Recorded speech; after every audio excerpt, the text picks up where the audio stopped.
avec Marc Touga, où on apprend à connaître les différentes personnalités de la Première Ligue de soccer du Québec.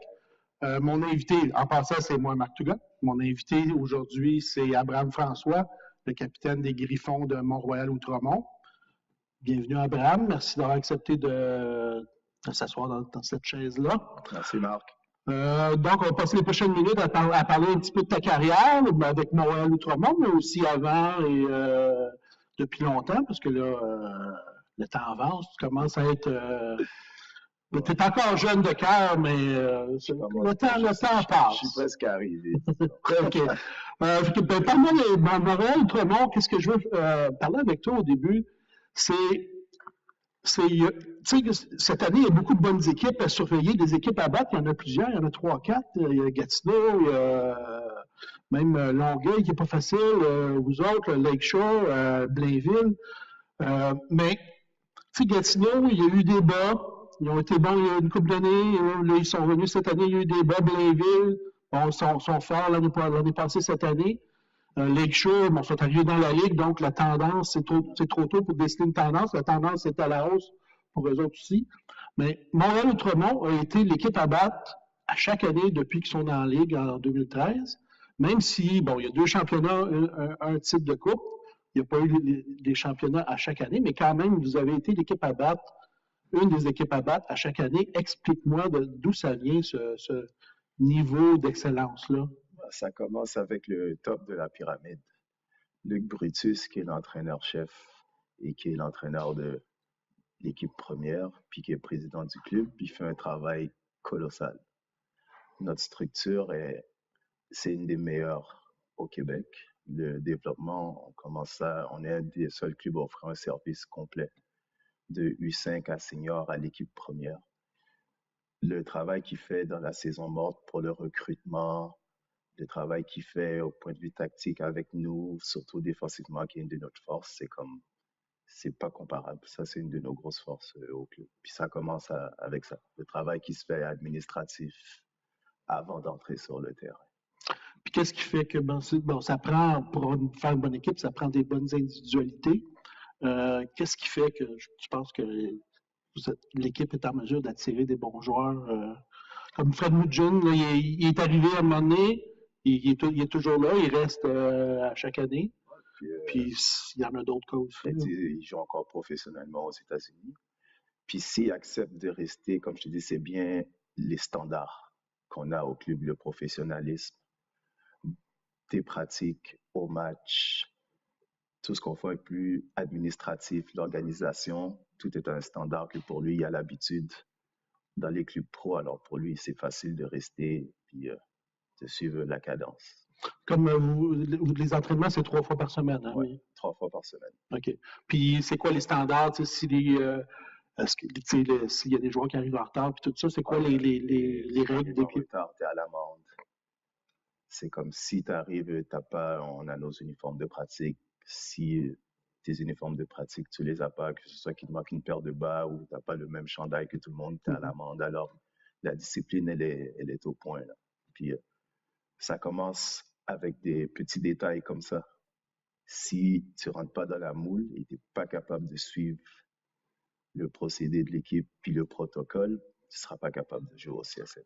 Ce qui n'est toujours pas évident, parce qu'évidemment, les joueurs, plusieurs joueurs ont d'autres préoccupations dans la vie. Absolument.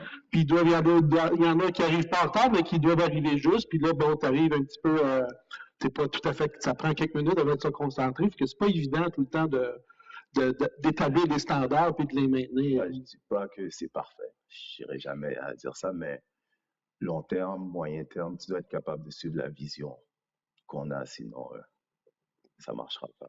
C'est ça qui fait que le reste en découle. Ah ouais, absolument. Puis tu es capitaine d'une équipe où il y a beaucoup de personnalités fortes. Fait que c'est quoi ton approche dans une équipe comme ça, comme capitaine?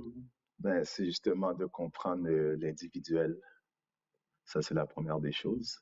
Je n'ai pas un caractère fort. Il y en a quelques-uns, je nommerai pas de nom.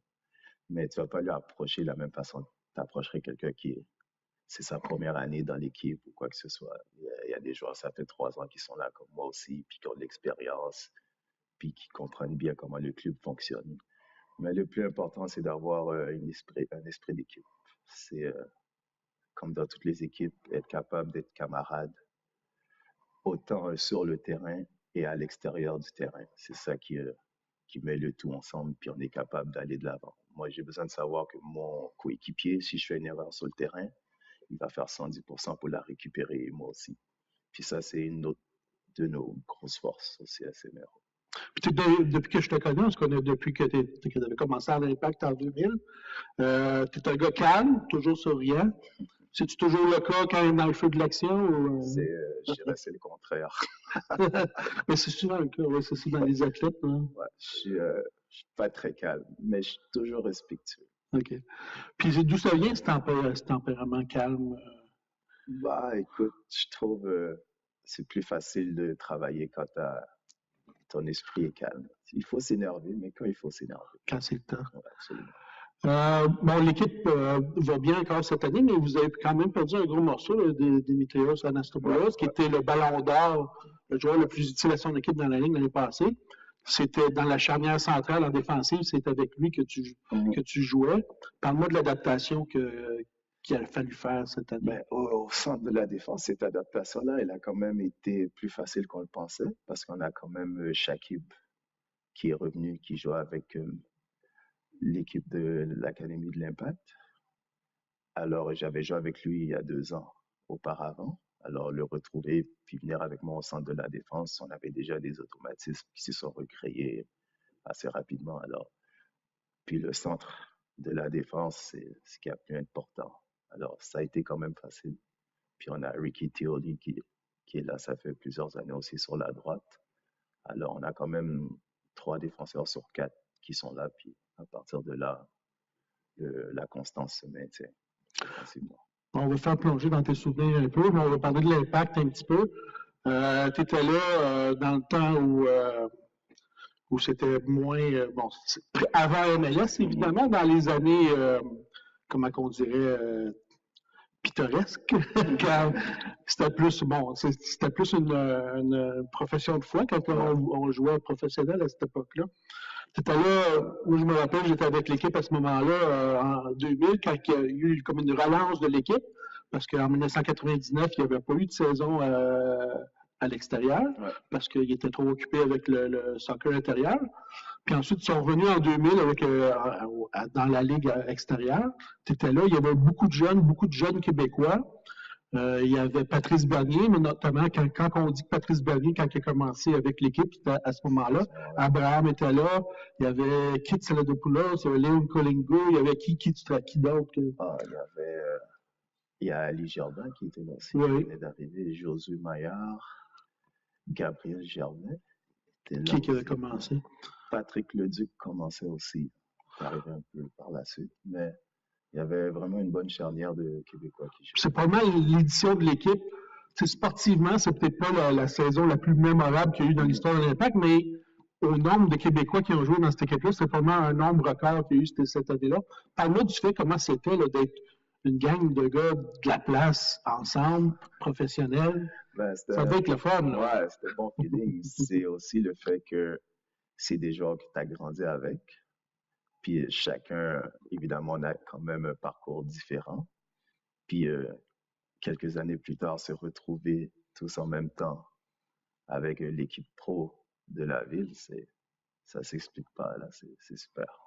Puis vous aviez commencé l'année avec un coach qui s'appelait Zoran Jankovic. Bon, les plus durs des partisans vont s'en rappeler. Mais si vous en rappelez pas, c'est correct, on vous pardonne.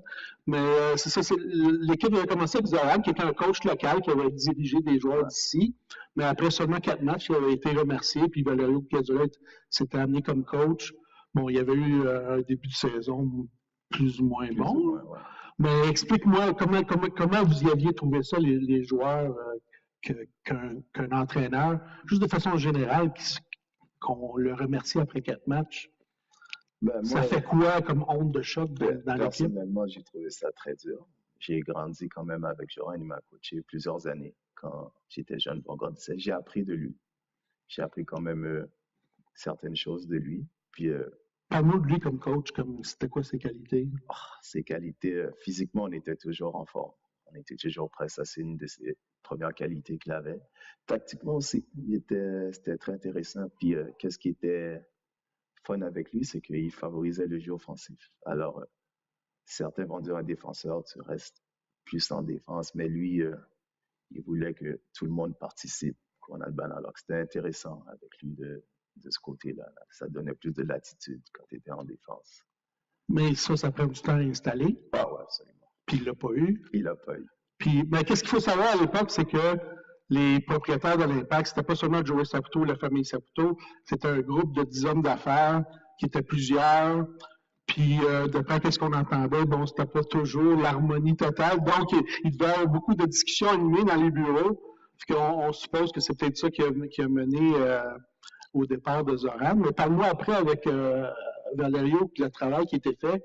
Parce qu'on parle, bon, c'est pas une année qui a été formidable au point de vue de résultats, mais je pense qu'il y a quand même eu un moment donné, après une période d'adaptation, il y a eu, je pense, une période de 10 matchs sans défaite, quelque chose comme ça. Ouais, ça a pris 5-6 matchs, le temps qu'il implante son système, mais il a fait quand même un recrutement. C'est à ce moment-là que Ali Gerba a intégré l'équipe, Josué Maillard.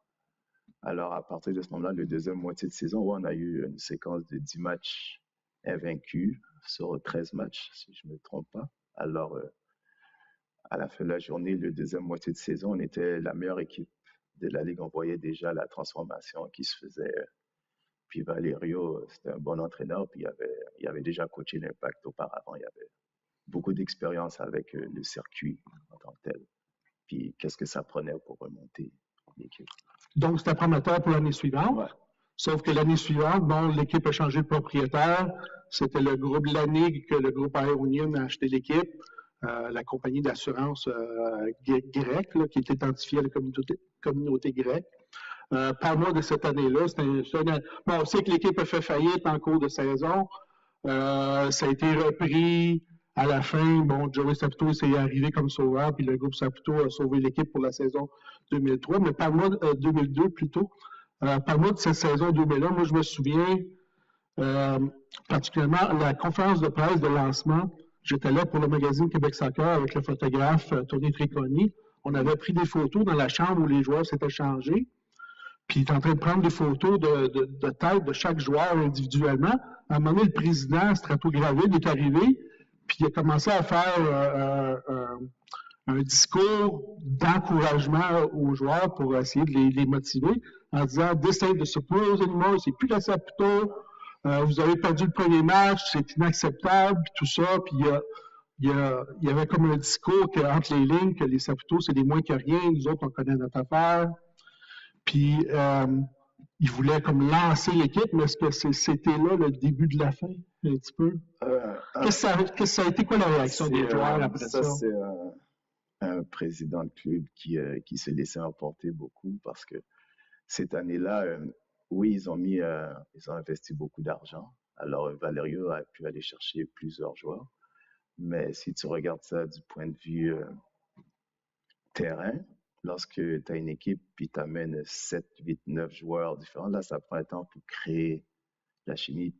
Puis après un match, commencer déjà à sonner l'alarme, si on peut dire, c'était déjà beaucoup.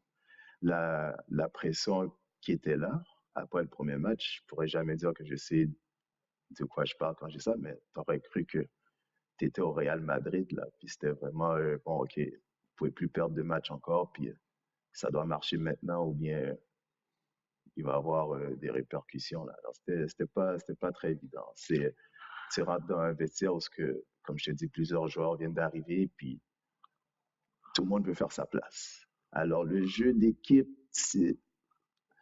ça prend un temps, c'est pas vraiment la priorité. Tout le monde veut montrer qu'est-ce qu'il peut faire pour être sur le 11 partant. Là. Puis ça prend un temps pour créer une chimie. Là. C'était pas très évident. Puis un mois ou deux après ça, il a fallu que, bon, Ionian a déclaré faillite, ils ont mis l'Impact en faillite, il a fallu que la Ligue prenne en tutelle. Comment vous l'avez? Moi, je l'ai appris, il y a quelqu'un qui m'a appelé, j'en ai pu en parler dans les journaux, dans la presse. Mais vous, les joueurs, vous l'avez appris comment dans les heures précédentes? Ben, comment ça s'est passé? Il y avait des rumeurs, ce genre de scénario. Tu as quand même un peu de feedback à l'avance, dans le sens que c'était dur comme on recevait nos chèques, puis l'échec n'avait pas de fond. Alors déjà, ça te donne... Sont aussi bien de pas les donner. Ouais, ils sont aussi bien de pas les donner. Alors ça donne déjà... Puis ça, dès que ça arrive, tu sais déjà que comme... Ouais. C'est la fin. Là. Une chance que le groupe Saputo était là pour reprendre l'équipe après ça. Y avait-tu des vétérans dans l'équipe qui avaient vécu Supra à cette époque-là? Ou... Ouais, il y avait Nick DeSantis qui était là encore. Il y avait John Miatis qui était là encore aussi. Il s'était fait payer en coupon de Ouais, gaz. ouais, c'était toute une expérience. Fait que c'était quoi la réaction de ces joueurs-là? De dire comment non, pas encore? Ou est-ce que vous, les joueurs, vous êtes regroupés pour. Ouais, absolument. On s'est regroupés. Écoute, t'as pas le choix. Comme tu dis, surtout dans ce temps-là, oui, tu es rémunéré, mais c'est la passion avant tout. Alors, on a quand même continué à jouer. Quoique les esprits n'étaient pas au plus haut point, mais. C'était le moment le plus bas pendant dans l'histoire de l'Impact, mais au moins ça a mené peut-être à la renaissance qui a mené à l'Impact d'aujourd'hui en MLS, donc peut-être c'était un mal pour un bien. Parle-moi de à quel moment que Joe Saputo est revenu dans le portrait, comment ça s'est passé, qu'est-ce qui fait que l'espoir n'a jamais éteint puis que même il s'est rallumé? Je pense que comme tout le monde, c'est un passionné aussi. C'est extrêmement passionné. Puis de voir une équipe qui gérait pendant tout ce temps-là arriver à cet état-là, c'est sûr que comme il ne pouvait pas laisser ça comme ça. Alors carrément, il a repris les rênes de l'équipe. Puis c'est sûr qu'il y a eu le speech comme quoi, inquiétez-vous pas, on va remettre tout ça sur pied. Puis évidemment, il a gardé sa parole et on est parti en montant depuis là. Puis les joueurs ont pris la décision, je pense, de continuer à jouer, mais avec des réductions salariales un petit peu. Réduction salariale. On avait pas nécessairement égal pour tout le monde, j'imagine. Ça c'est les contrats individuels. Est-ce que l'édition a été longue pour que je pense pratiquement tout le monde a embarqué? Oui, pratiquement tout le monde a embarqué. Parle-moi de ça, là, des discussions qui ont lieu. Est-ce que ça s'est fait chacun de votre côté en réflexion ou il y a eu des discussions en équipe? J'imagine que tu le fais individuellement avec ta famille. Puis après ça, ouais, c'était en équipe. On avait même, il y avait quelques matchs, on avait posté SOS. Ouais, Save Our Soccer. Ça, c'était un match à Pittsburgh, c'est un soir, je m'en rappelle. C'était une façon de témoigner comment c'était dur, mais en même temps, tout le monde a été très professionnel. Puis, parce que normalement, quand ça arrive, facilement, les joueurs peuvent décider nous, on ne joue plus. Là. Mais tout le monde a été très professionnel avec la situation. Puis, t'es parti de l'Impact, t'es revenu en 2003-2004, t'as gagné le championnat en 2004 avec l'Impact. On va y revenir tantôt. Mais dis-moi, qu'est-ce qui regroupe plus, qui soude le plus un groupe de joueurs? Un championnat comme celui de 2004 ou l'adversité comme en 2001? Un championnat. Championnat, OK. Parce que c'est plus positif. Ouais, c'est plus positif. Okay. Ouais, ça, c'est des souvenirs que tu vas garder à vie, mais dans du bon côté. Là. C'est sûr que le championnat, ça saute beaucoup plus. On va y revenir parce que je ne veux pas oublier de parler. Après 2001, tu as quitté, tu es allé jouer à l'étranger, au Paraguay, au Vietnam. Ouais. Explique-moi pourquoi tu es allé là. C'est quoi? C'est qu'explique. Puis je veux que tu l'expliques peut-être à l'intention des jeunes joueurs que peut-être, c'est comme c'est pas juste en Europe. Des fois, il y a peut-être des défis intéressants ailleurs. Ah, mais moi, mon but, ça avait toujours été de jouer le plus haut niveau que je pouvais. Alors, quand j'ai été faire un essai au Paraguay, déjà là, le monde me disait, ça va être vraiment dur parce que c'était en première division. Les joueurs avec qui je jouais, les autres, ils allaient jouer en Copa América après avec leur équipe nationale, le niveau. Puis, il y a beaucoup de monde autour de moi qui était sceptique un peu, mais quand j'ai fait l'équipe, c'était comme, non seulement moi, personnellement, ma confiance est arrivée à un point comme ça. Puis j'ai commencé à avoir vraiment du respect comme j'avais 23 ans. Parce que tu es encore en train de travailler, faire ton nom, ta réputation. Alors, ouais, ça, c'était toute une expérience. Puis, ouais, ça, c'est le plus haut niveau que je peux dire personnellement. Mais comment tu as eu un essai au Paraguay? Pourquoi là? Est-ce que c'est pas les canaux normaux, entre guillemets? C'est un ancien joueur d'ici qui avait des contacts en Amérique du Sud, il s'appelait Gaspard Alexis. Ah, oui. Ouais, puis il travaillait avec un agent là-bas, puis Alors lui, il travaillait ici avec lui, puis il cherchait des joueurs. Puis moi, je jouais avec l'Impact à ce moment-là, puis il m'a demandé est-ce que tu voudrais faire un essai? Il pense que je serais capable. Puis vu qu'il était joueur, il avait quand même, il était capable de saisir le potentiel d'un joueur. Non, moi, comme je te dis, à ce moment-là, j'ai 23 ans, je n'ai pas vraiment d'expérience, puis quelqu'un t'approche, puis il commence à te parler comme quoi tu as un bon potentiel. Je dis, bah, je vais mettre ça, j'ai testé ça, puis j'ai été là-bas. Puis, Combien de matchs tu as disputé?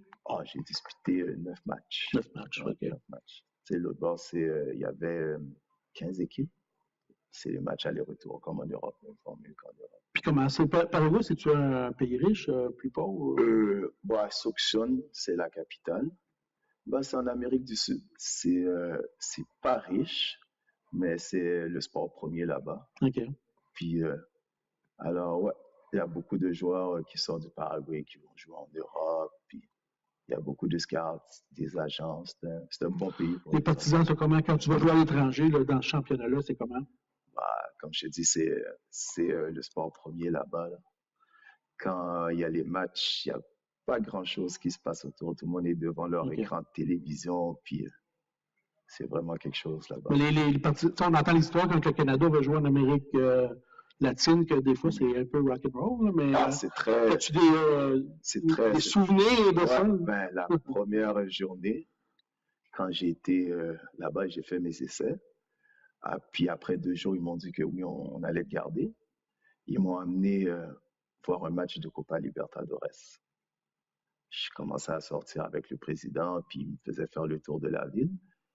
Puis je me rappelle pas les équipes qui jouaient. C'était une équipe brésilienne contre Cerro Porteño. Ça, c'était la deuxième meilleure équipe au club.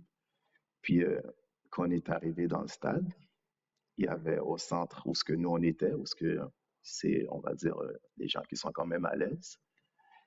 Mais tout sur les côtés, c'était vraiment, je sais pas comment c'était les fanatiques. Les vrais partisans. Ouais, les vrais partisans. Alors, ça buvait, ça se battait. Ils regardaient pas vraiment le match.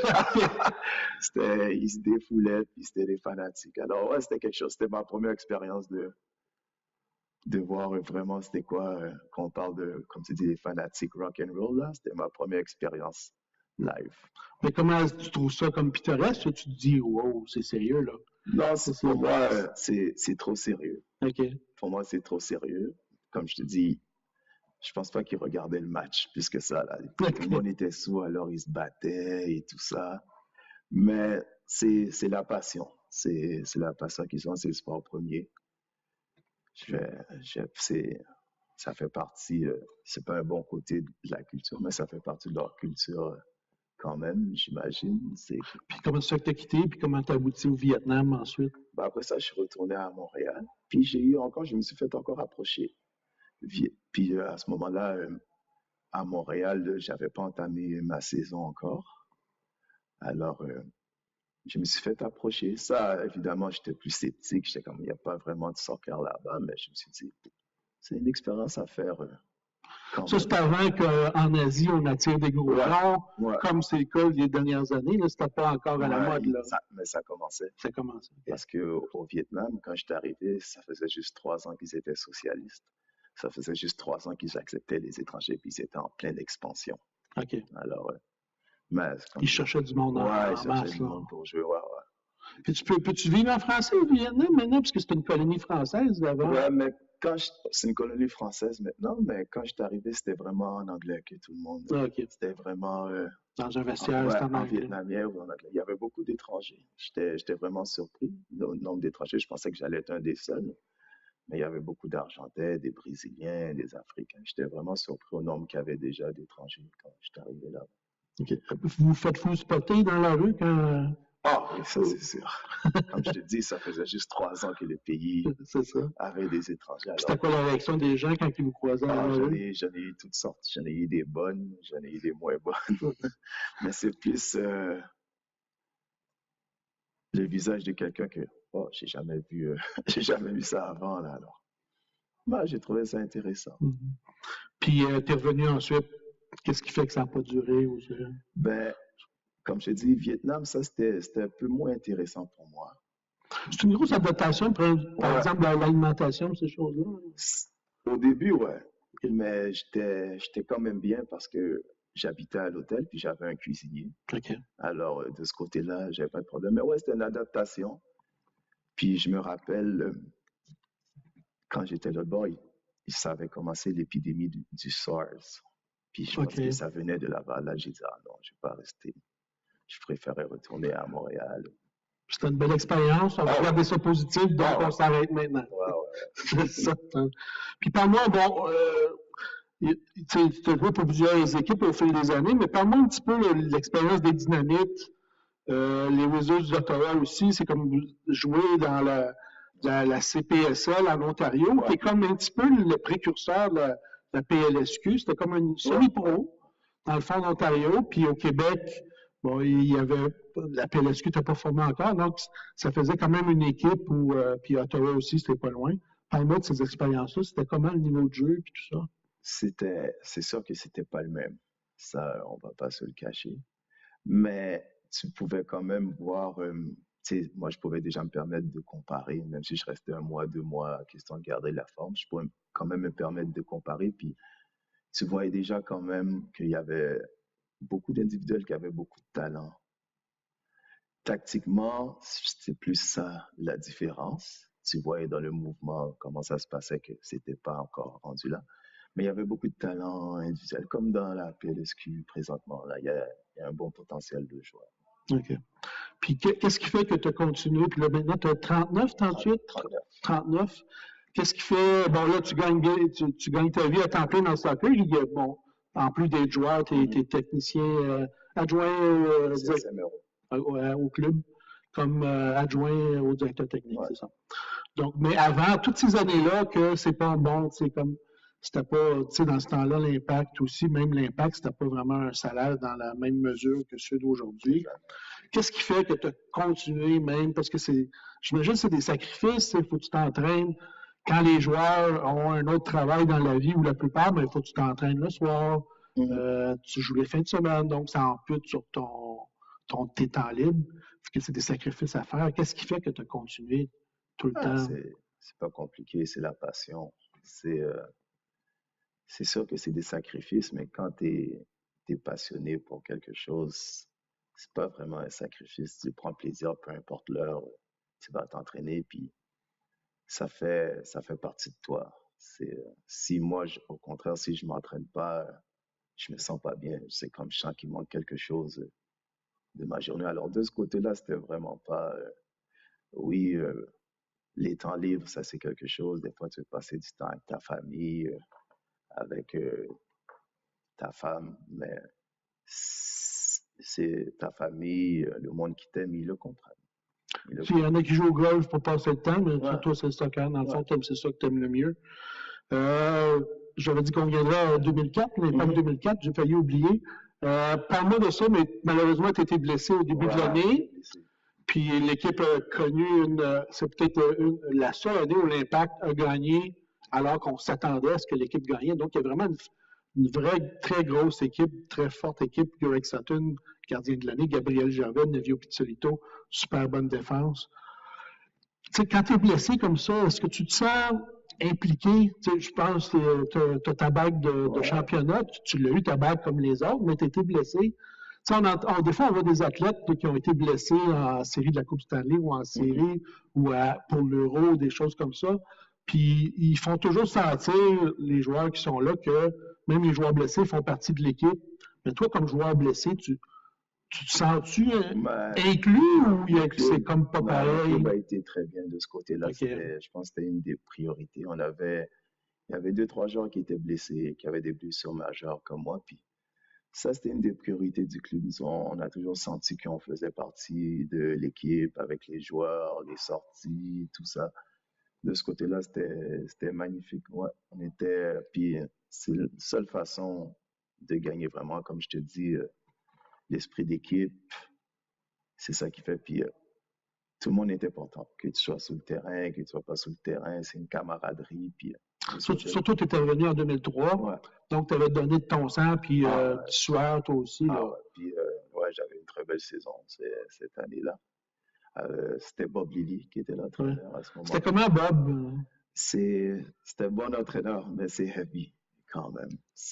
Dans quel sens? C'est ça, il est très organisé, puis, Ouais, il est très mais organisé. il explique les choses longtemps, je pense. Ouais, mais une fois que tu comprends comme il faut, tu vois comment c'était un bon gars, puis ouais, c'était un très bon entraîneur, puis moi, c'était ça mon souci premier, là. Tu sais, des fois, ça va arriver que tu t'entends pas bien avec quelqu'un, mais tu dois le respecter quand même, puis j'avais un respect pour lui, puis il a réussi à avoir un respect pour moi, puis ça allait bien de ce côté-là.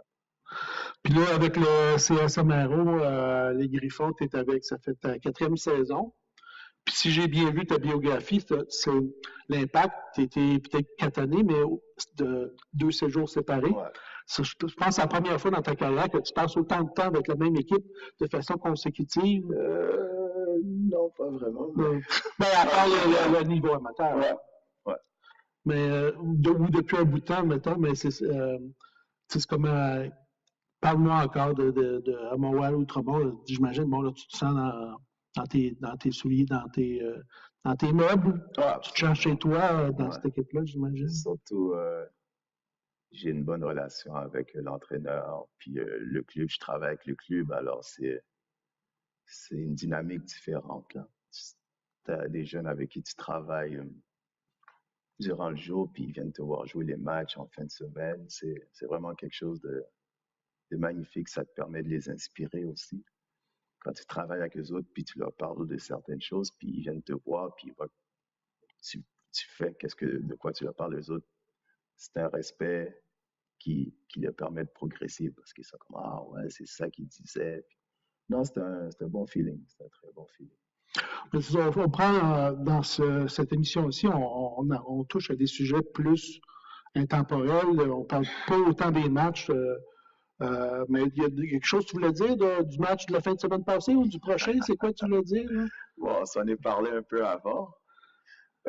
Disons qu'on n'a pas donné cher de la peau du CSMRO à ce match-là contre Lakeshore. Il parle Abraham parle des chroniqueurs, les prévisions que les 4 chroniqueurs de PLSQ font avant chaque match. Moi, à ma défense, je dis qu'il faut choisir un vainqueur. Mais dans le match Lakeshore et CSMRO, mais les 4 chroniqueurs ont choisi Lakeshore. On ne s'est pas concerté. C'est juste chacun de notre côté, on a prédit les gagnants. Parce que notre fierté est à l'enjeu. On va essayer d'avoir raison. Mais c'est ça. Mais c'était... La fierté des joueurs aussi en enjeu. Qu'est-ce que je veux dire, c'est que oui, Lakeshore, l'année passée, on ne les a jamais battus. Mais comme tu dis, sur 300, tu regardes qu'on a gagné le championnat 2 fois. On a quand même gagné la coupe. Alors, la constance, elle est là. Puis ça m'a quand même surpris de voir comment... je ne dis pas qu'on devait être favori, mais c'était vraiment unanime comme quoi... on allait passer un mauvais quart d'heure. Puis je pense que c'était le contraire. J'ai trouvé ça... CSMRO, on a l'habitude de l'adversité.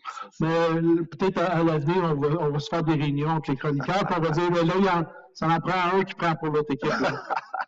Je ne sais pas si je pense que c'est une bonne idée. OK, on va en parler. On ne fait pas de promesses, mais on va en parler. Okay, ben, merci Abraham, merci d'avoir accepté. Le plaisir est pour moi. Puis on va se retrouver pour la 3e émission d'Entre les matchs d'ici une couple de semaines, normalement. Merci d'avoir été là.